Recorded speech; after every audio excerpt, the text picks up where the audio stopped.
On se retrouve pour cette troisième partie de l'ouverture de la boîte Kaladesh. Donc j'ai recompté, j'ai ouvert 18 boosters, donc exactement la moitié. Voyons voir ce que cette dernière moitié nous réserve.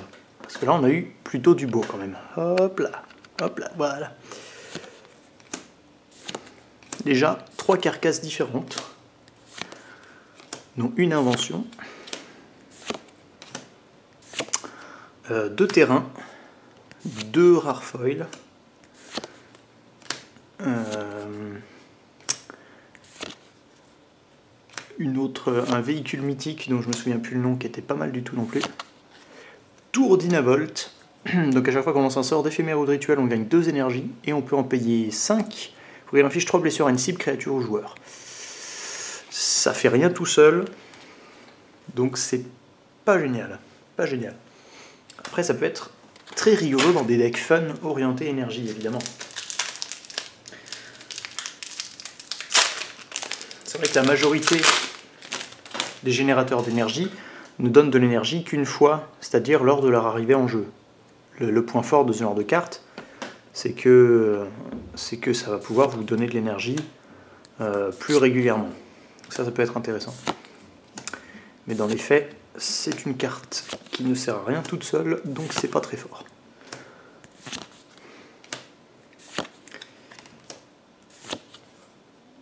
Hop. Désintégration illicite, on peut détruire une créature ciblée. Et si on a un artefact, on peut aussi infliger 3 blessures au contrôleur de cette créature. C'est un assez bon removal. Hop. Ah, voilà, Panharmonicus. Celui-là, j'en ai vu beaucoup. Alors attendez, normalement il y a une feuille. Donc ça, c'est un artefact assez intéressant. Je vais vous lire le texte de la carte. Si l'arrivée sur le champ de bataille d'un artefact ou d'une créature provoque le déclenchement d'une capacité déclenchée d'un permanent que vous contrôlez, cette capacité se déclenche une fois de plus. Autrement dit, à chaque fois qu'une créature ou un artefact arrive en jeu et que une capacité qui dit quand se déclenche, elle va se déclencher une fois de plus. J'ai pas d'exemple concret à vous donner maintenant, mais ça peut faire des trucs assez stupides. Vous allez notamment gagner 2 fois plus d'énergie en arrivée en jeu. Donc c'est assez... pareil pour les fabrications, vous allez pouvoir déclencher 2 fois l'effet de fabrication. Donc c'est plutôt intéressant. Ah bah c'était une pleine foil. Toujours intéressant d'ouvrir des terrains foils. Ok. On continue.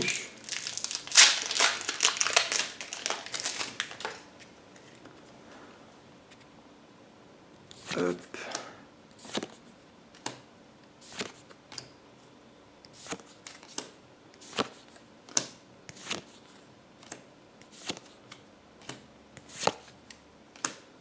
Hop.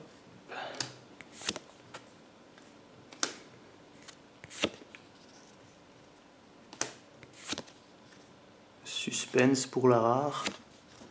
Coup de confiscation. Un rituel qui dit choisissez l'artefact ciblé ou la créature ciblée, vous gagnez 4 énergies, puis vous pouvez payer un nombre d'énergie, de marqueurs énergie, donc égal au coût converti de mana de ce permanent, si vous faites ainsi, à raison de contrôle. Ça peut être assez fort. Faut voir avec combien d'énergie vous allez jouer, mais concrètement, ça peut être très très fort.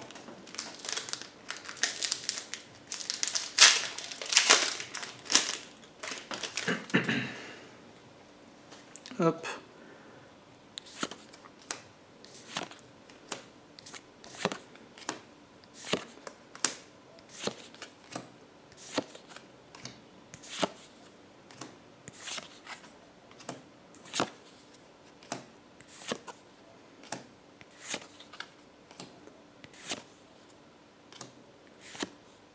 Alors, donc en rare, nous avons un croiseur roule vif, une 5-3 pour 4 qui a le piétinement et la célérité. Et quand il arrive sur champ de bataille, il devient une créature artefact jusqu'à la fin du tour. Autrement dit, quand il arrive en jeu, ça a déjà une créature artefact, qui a le piétinement et la célérité, donc elle va pouvoir attaquer tout de suite. Donc même pas besoin de la piloter le tour où elle arrive en jeu. Donc ça, je pense que c'est l'un des meilleurs véhicules offensifs c'est celui-là pour l'instant, l'un des meilleurs, clairement.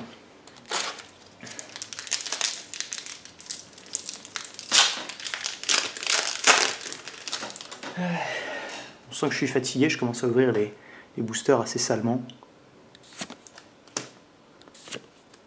Donc Tezzeret qui fait office de gros bad guy de ce bloc de Kaladesh, quoi.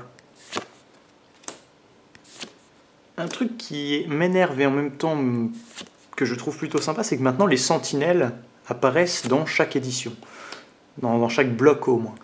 Je sais pas si ça va être comme ça longtemps, mais Magic, c'est pas que les sentinelles quand même. Il y a autre chose à côté. Alors autant j'aime bien le fait que des Planeswalkers se soient réunis, autant c'est un peu lourd de nous les ressortir à chaque édition, je trouve. Ah, voilà une carte qui utilise de l'énergie de façon assez intéressante. Parce qu'en plus elle en produit de façon assez régulière. À chaque fois qu'un terrain arrive sur le champ de bataille, sous votre contrôle, vous gagnez un marqueur énergie. Donc grâce à ça, nos terrains, l'arrivée en jeu de terrain va devenir encore plus intéressante. Et elle permet de payer 8 marqueurs énergie, donc c'est beaucoup quand même, hein. 8, faut s'accrocher, pour créer un jeton de créature artefact 6/6 incolore bête. Donc c'est un bon générateur d'énergie. C'est pas très fort toute seule, elle n'est pas très forte. Mais s'il y a des jeux qui jouent des trucs basés sur l'énergie, je pense qu'on va la voir en construit parce que ça reste intéressant de pouvoir créer des bêtes comme ça régulièrement. Ok, alors, la suite casse-tête du tourneur de métal.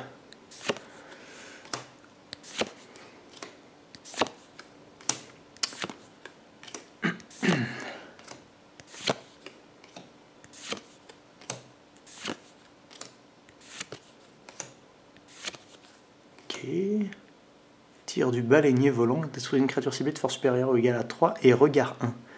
C'est intéressant, c'est plutôt fort en fait. Plutôt fort.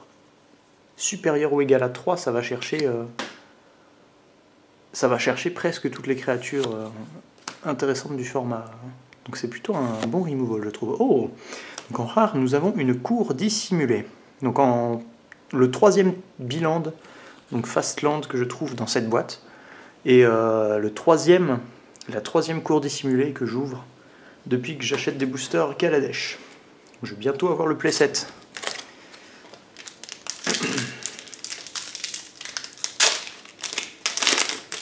Ok, let's do this. Hop. Hop là.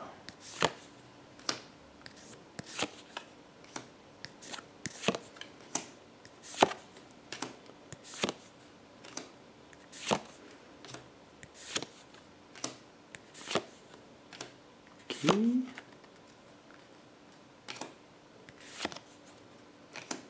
Voyons voir la rare. Autorité des consuls.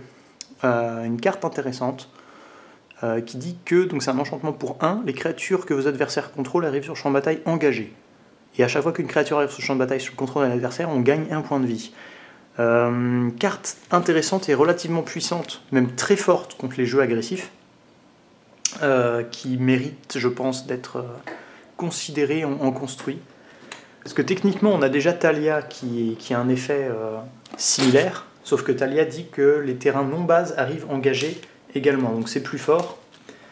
Mais le problème, c'est que Thalia, c'est une créature, elle va se faire gérer facilement. Et puis, elle coûte 3, alors que ça coûte que 1. Donc je pense que c'est intéressant en construit, ça va être joué. Je vais tenter un petit deck blanc-noir, comme je vous l'ai dit. Ok, donc, continue. Évidemment, je ne vous cache pas que j'espère ouvrir un Planeswalker devant vous.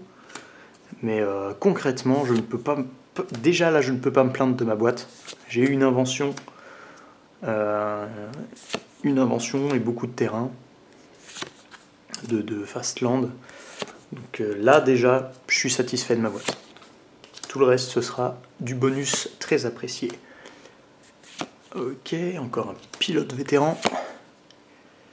Et la rare, pisteur de vaisseau volant. Donc un dragon qui peut se booster à l'infini. C'est une petite peste en limité. C'est aussi la carte promo qui est donnée avec la boîte, la Buy Box. Donc pour 4 on a une 3-3 vol, on peut payer un rouge pour lui donner plus 1 plus 0 jusqu'à la fin du tour, donc la capacité classique des dragons. On peut aussi lui payer un rouge pour lui donner l'initiative jusqu'à la fin du tour, ça va commencer à mettre des baffes. Et si on paye un rouge supplémentaire, on peut lui donner de la célérité jusqu'à la fin du tour. Autrement dit, c'est une carte qui va être intéressante en late game, surtout parce que là vous aurez suffisamment de mana pour mettre une grosse baffe avec une, je sais pas moi, genre une 4-3 initiative célérité si vous payez 7. Donc ça peut piquer. Ça peut piquer. Hop.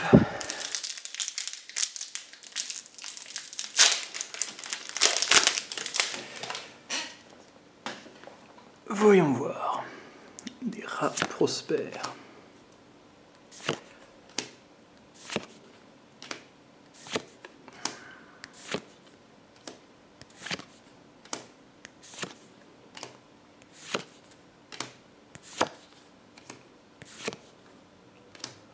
Ok, allumer les moteurs, donc une carte qui peut faire que tous les véhicules qu'on contrôle deviennent des créatures artefacts jusqu'à la fin du tour. Donc, grosso modo, ça va piloter, avec une seule carte, vous allez piloter tous vos véhicules. Et en plus, toutes les créatures qu'on contrôle ont plus 2 plus 0 jusqu'à la fin du tour. Ça peut mettre des baffes, après ça coûte 4. Et c'est en rituel, donc c'est pas non plus ouf. Éliminer la concurrence. Je suis pas fan de cette carte, même si l'effet peut être puissant, bien utilisé, je suis pas fan. Ok, donc on va s'arrêter là pour la 3e partie, et puis on se retrouve pour la 4e et dernière partie. On va ouvrir les 9 derniers boosters. Ces 9 derniers boosters n'étaient pas ultimes, mais comme je vous l'ai dit, je ne peux pas me plaindre de mon ouverture jusqu'à présent, bien le contraire, je suis vraiment satisfait. J'espère que ça vous plaît, n'hésitez pas comme d'habitude à liker, commenter, partager, et sur ce je vous dis à plus tard pour la 4e et dernière partie. Salut!